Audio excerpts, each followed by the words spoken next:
আমরা অনেক সময় অনেক বেশি পড়াশুনো করি কিন্তু কাজের পড়া পড়ি না। আসলে কাজের পড়া পড়ব কিভাবে, এই ভিডিওটির শেষে আমি বলবো।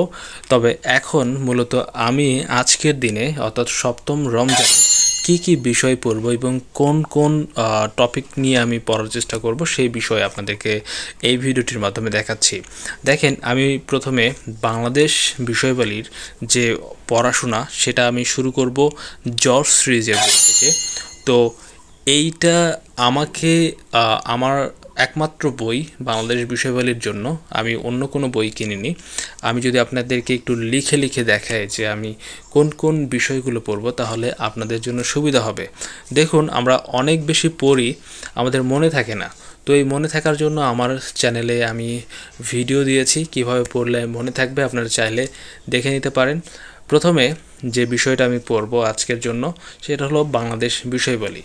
তো এইটা আমি কত সময় ধরে পড়ব? এটা আমি পড়ব 5 ঘন্টার জন্য। আমি আজকের যে দিন, এই দিনটার জন্য আমি বাংলাদেশ বিষয়বলি 5 ঘন্টা পড়ব। এটা বিশেষ করে খুবই গুরুত্বপূর্ণ, কারণ এখানে রয়েছে অনেক গুরুত্বপূর্ণ 30 মার্ক। তো এই 30 মার্ক আমাদেরকে ক্যারি করার জন্য, এই 30 মার্ক আমাদের নেওয়ার জন্য অবশ্যই বাংলাদেশ বিষয়বলির যে বইটা জর্জ সিরিজের, সেখান থেকে আপনারা চাইলে এমসিকিউ, এই এমসিকিউগুলা আপনারা পুরো বইয়ের শেষ করতে পারেন।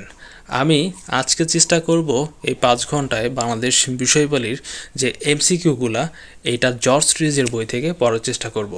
তারপরে আমি পড়ার চেষ্টা করব কম্পিউটারের এটা খুবই গুরুত্বপূর্ণ 15 মার্ক। আপনারা চাইলে নিয়মিত পড়তে পারেন। অবশ্যই এটা আপনাকে পড়তে হবে, কারণ কম্পিউটারের মার্কগুলো আপনি চাইলে খুব সুন্দর করে 10 মার্ক 12 মার্ক আপনি পেতে পারেন। এটা আমি পড়ব 2 ঘন্টা। তারপর আমি পড়ব মেন্টাল অ্যাবিলিটি। তো এই মেন্টাল এবিলিটি খুবই ইন্টারেস্টিং একটা ফ্যাক্টর। আপনি চাইলে ম্যাথের মতো করে, কারণ এটা মেন্টাল এবিলিটি একটা পার্ট, এটা ম্যাথেরই পার্ট ধরা যায়, কারণ এখানে অনেক বেশি লজিক্যাল ফ্যাক্টর রয়েছে যেগুলো আপনার ইন্টারেস্টিং জিনিস ক্রিয়েট করে। এটা পড়ব 2 ঘন্টা। তারপর আমি 30 মিনিটের জন্য পড়ার চেষ্টা করব, যদি আমি সময় পাই আজকে। সেটা হলো ইএম হচ্ছে একটা শর্ট ফর্ম, যেটার পূর্ণরূপ হচ্ছে ইংলিশ মেমোরাইজিং পার্টগুলো কি আপনারা চাইলে আমি আপনাদেরকে দিতে পারি, অথবা এটা আপনারাও জানেন যে ইংলিশ মেমোরাইজিং পার্টগুলো কি এখানে থাকতে পারে। ফ্রেজ থাকতে পারে, প্রিপোজিশন থাকতে পারে, স্যানোনিয়াম থাকতে পারে।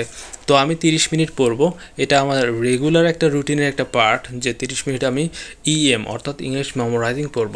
তারপর 30 মিনিট আমি বিএম অর্থাৎ বাংলা মেমোরাইজিং। ইংলিশের মতো কিন্তু বাংলা মেমোরাইজিং পার্ট রয়েছে, মুখস্থর পার্ট রয়েছে। তো এই পার্টগুলো কি আপনারা জানেন অবশ্যই। এখানে হতে পারে যে বানান, এটা কিন্তু একটা আপনার নিয়ম রয়েছে অবশ্যই, কিন্তু তবুও আপনি যদি পারেন এটা মুখস্থ করতে পারেন। বিগত সালের প্রশ্ন আপনাকে অনেক হেল্প করবে এখানে। তো এইটা আমার আজকের একটা রুটিন।